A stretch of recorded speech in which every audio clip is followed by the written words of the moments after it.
NXT TakeOver 31. That one moment when NXT TakeOver becomes the opposite of WrestleMania. WrestleMania stops using numbers in their names after they reach 30. Meanwhile, NXT TakeOver continues to use numbers in their names after they reach 30. What a weird coincidence. Also, since WWE has their contract with the Thunderdome still active as of this moment, the idea of a show called NXT TakeOver Thunderdome would have been kick-ass. Sad missed opportunity. Reading. Also, the entire opening video package for NXT TakeOver 31 is flashbacks to the Capitol Wrestling Corporation. Not one thing has any hype to the matches tonight. Kinda weird to show the newly upgraded Performance Center without the audience that's actually in attendance tonight. Couldn't that wait until the show starts? However, I will remove us in because WWE did a damn good job at converting the Performance Center into the Capitol Wrestling Center, a mixture of fans in attendance with virtual fans as well. Alright, so from what my fans told me, Beth Phoenix was nowhere in sight at TakeOver 30 due to calling the action from her home. Same thing apparently for Wade Barrett, despite the fact that he's actually appeared when he made his return. Poor Vic Joseph, technically calling the action alone. Competed in 4 matches in TakeOver. Does that give Gargano the edge? Not really. With all due respect, competing in the most matches at NXT TakeOver doesn't give you the edge over someone who's competed in less than 5. It's just a show, and nobody wrestles any differently than they normally would on a weekly broadcast of NXT. Mr. Consistency. He never has a bad day at the office.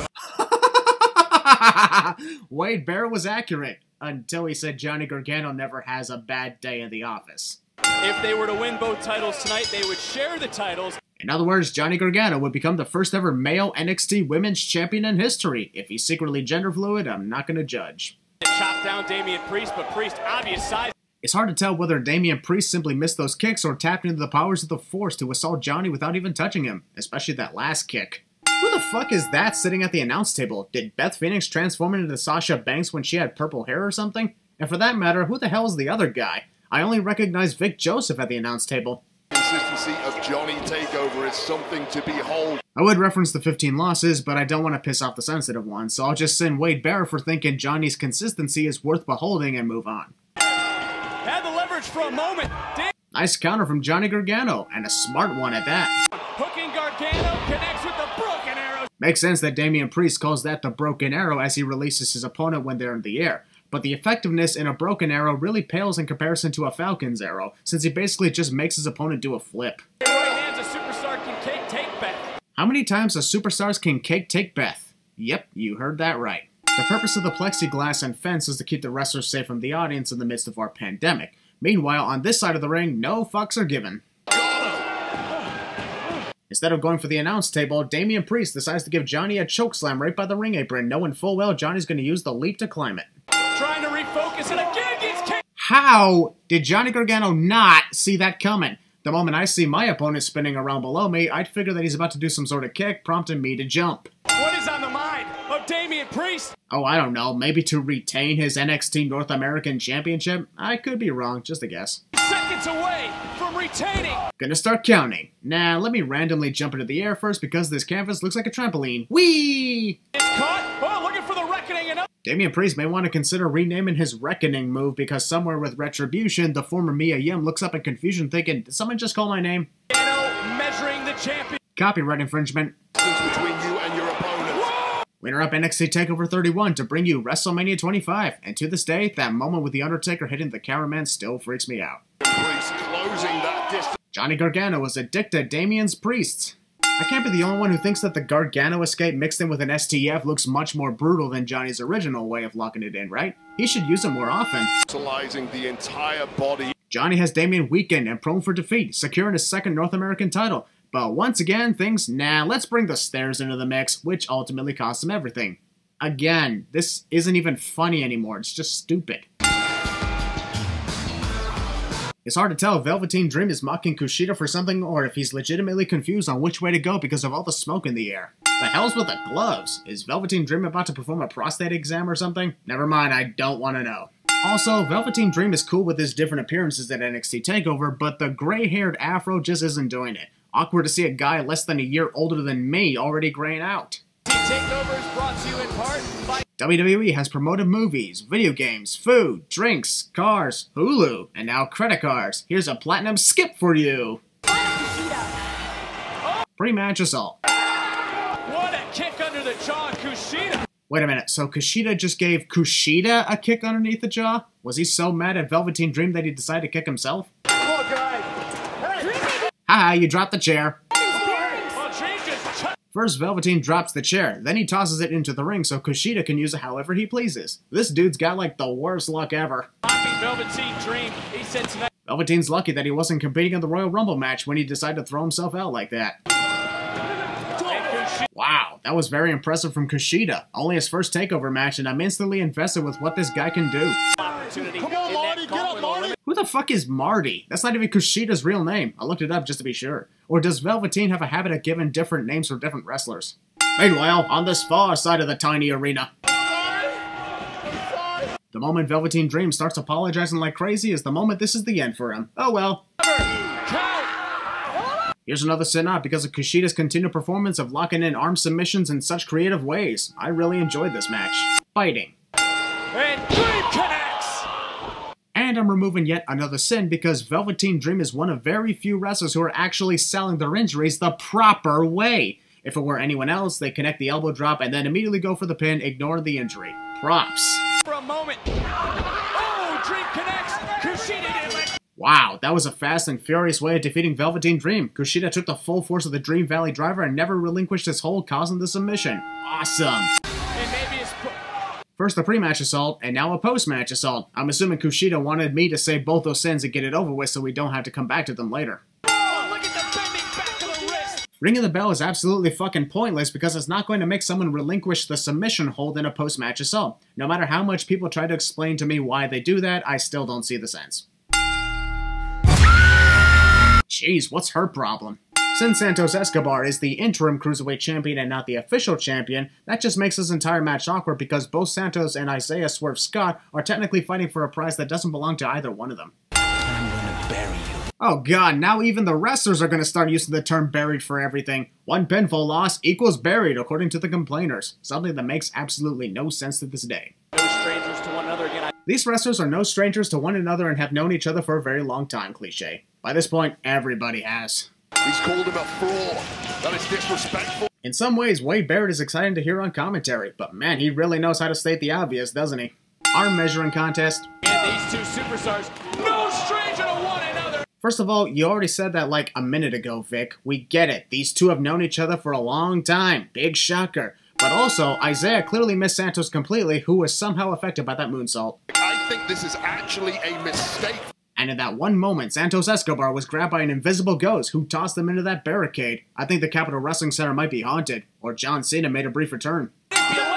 Referee was in close, giving it a 5 count. Wade Barrett has been absent from WWE for a long time, to the point where he doesn't realize the referee was doing his 10 count for the count now, not the 5 count for the disqualification. There is no way that Santos Escobar expected Swerve Scott to come out with a lucha. But I thought these two were no strangers to one another and have known each other for a very long time. Y'all made that clear twice in the first 2 minutes. That move would have definitely been more effective if Isaiah did that with Santos' arm on the top rope, not above the middle rope. You're inside a steel cage match. Just because we got fencing on the outside of the ring? If this was like a steel cage, the fencing would be surrounding the ring where you can't get out of it. Match at this point. You guys told me the reason for the off-sync reactions from TakeOver 30 was because Beth Phoenix commentated from her home, even though I was talking about the present Corey Graves. What's your excuse to Vic Joseph going off-sync? He's the only commentator actually present in this arena. There's spit in your face.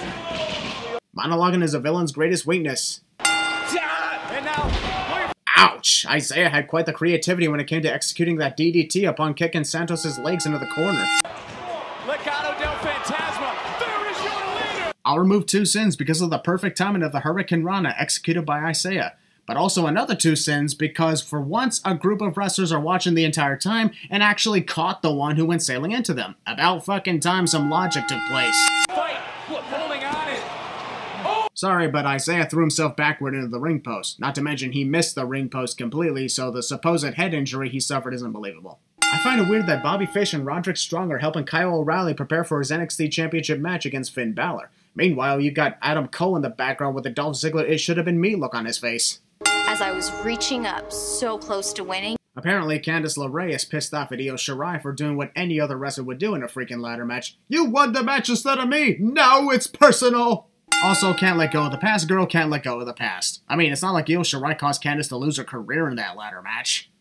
The Gargano way. Based on that track record, Candice LeRae would be better off continuing to do things her former way. Just saying. Where else? She is just super. Can we just take a moment and admire how awesome these spotlights look when they went down like that, making it seem like these two are stuck inside a steel cage of light? At one moment when the ring announcer gets more attention in the spotlight than the actual competitors during the ring introductions. Standing switch, able to get around LeRae. After nearly landing on her head and almost breaking her neck the last time she did that, I'm surprised Io Shirai hasn't cooled it with the gymnastic flip show-off routine in the first 15 seconds. Really low, caught LeRae on the chin. Heel wrestler escapes the ring to pout in frustration and regroup in the early goings of a match cliche. And now, a little bit of what you do, I can do. First in goes to Candice, watching Io the entire time and not strategizing about moving out of the way at any second, thus causing Io more damage as she collapses into the barricade. And the second sin goes to the fact that Io missed Candice anyway, and only did damage to herself while Candice fell for the joy of falling down. Yeah, I'm in control. Be intimidated by me, random chain going across the seating area. Women's Championship. Candice LeRae is really giving me anxiety with her constant taunts to Io Shirai. What are the odds that this is going to backfire? This is a much different Candice LeRae in this matchup than we saw in Toronto. Wow, Vic. Once again, you prove that you're extremely smart. Now, how did you come up with this discovery, huh? Her dominance over Io Shirai. And let's make sure to turn up the brightness on the Thunderdome monitors just so those watching at home can be reminded that we're using it. Haha, your voice cracked! Intercepting it, powerbomb! Io Shirai. Great as her fighting spirit is, I can't help but feel annoyed that Io Shirai chose to no-sell a powerbomb, really making it look weak. Either that or Candice LeRae simply sucks at giving the full force of that move. One or the other is a sin. Ow, you hardly grazed my shoulder! This somehow renders me incapable of continuing to be the official for a while. Also, the referee gets knocked down at the crucial point in the match cliche. Champion.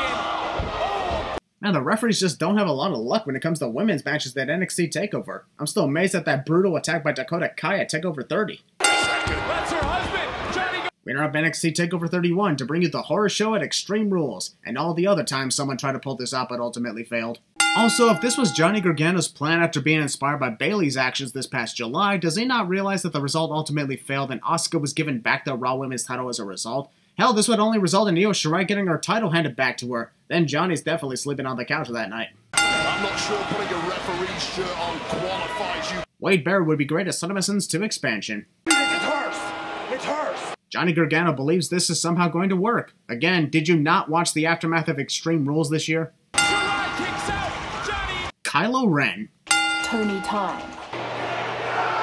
Good God, the sudden returns of Toni Storm and Ember Moon within minutes of each other really blew my mind. The women's division in NXT just got more and more exciting. Because this is what I was born to do. Another sin up because this promo of Kyle O'Reilly's story has a lot of heart added into it for a well thought out main event. Who shut off their microphone when the match is about to begin too? That's the worst time to turn off your mic if you're a commentator. He has dominated in singles comp. Whoa, you can say great things. Let's remove another sin because I'll be honest about this. These two are almost equally matched in every way to the point where the only difference between them is the color of their ring gear. What Balor's resume is as Balor goes up. Finn Balor realizes that Kyle O'Reilly is resisting his sunset flip pinfall attempt, so the first thing that comes to mind is to try and yank Kyle's trunks down. Disgusting. The challenger here tonight being that he is the expert. Wade Barrett apparently believes that Kyle O'Reilly is the expert here in wrestling compared to Finn Balor, who debuted literally 5 years before him. Also, even if you want to make WWE comparisons and leave the rest of their careers alone, Finn Balor still wins that battle, especially with his accomplishments and matches since 2014. He certainly is in a submission in his own. Copyright infringement. O'Reilly's head this early. What the hell was that supposed to be? Was Finn bored of not taking an actual bump for the past 5 minutes and wanted to give himself one? Because that didn't really do any damage to Kyle. Is in control. Seriously, what is up with all these late reactions from Vic Joseph when he doesn't normally do that? Is he actually doing this on purpose? I think he's doing this on purpose. Excuse me, there's Balor. Another Kyle O'Reilly. Wow, these executions of moves by Kyle O'Reilly makes you wonder why he was hanging out in a stable all these years instead of going on his own. This guy should have a singles run the way he performs in the ring. This replay is left on pause for nearly 10 seconds before the technicians realized they were supposed to play the footage. Cover. Count. I can't help but laugh at the way the referee went for the 3 count but stopped upon the kick out. It looked like he saw an invisible ghost and tried to slap it in the face. The power of my stripes compel you! And O'Reilly got caught. I know, right? I noticed that nearly 10 seconds ago. What the hell have you been doing all this time, Vic? Whoa, witness the official save the superstar. Maybe Finn Balor should threaten to smash Kyle O'Reilly's head in with a sledgehammer. That usually makes the referee throw away the match. Oops, too soon. Stop to the back, forward by O'Reilly, kick by the champion. O'Reilly rocked. Those series of counters, from the Pele kick to the rope flip trick, was awesome to see. Excellent match from these two. The champion Beth is fading. Indeed, Finn Balor is fading away from the results of the guillotine, so why the hell did Kyle O'Reilly release the hold? He had the chance to win by submission, and he chose the fuck it option. Between challengers and champ. Kyle O'Reilly's a dick to Finn's leg and his Balor's at the same time. Gotta admit, that's a first. German suplex, Balor. I'm sorry, but no. Kyle O'Reilly hit 2 dragon screws on Finn Balor's leg against the ropes, then leaped off the top rope, dropping his knee onto Finn's injured leg, followed by several knee bars for several minutes. And somehow, Finn is still able to connect all these stomping moves without so much as a wince of pain. Learn to sell! NXT title. One thing I gotta congratulate these two for is putting on an amazing performance even when both of them suffered injured jaws, apparently. What a match. Looks like Ridge Holland took Adam Cole out for drinks and Adam had quite a wild night.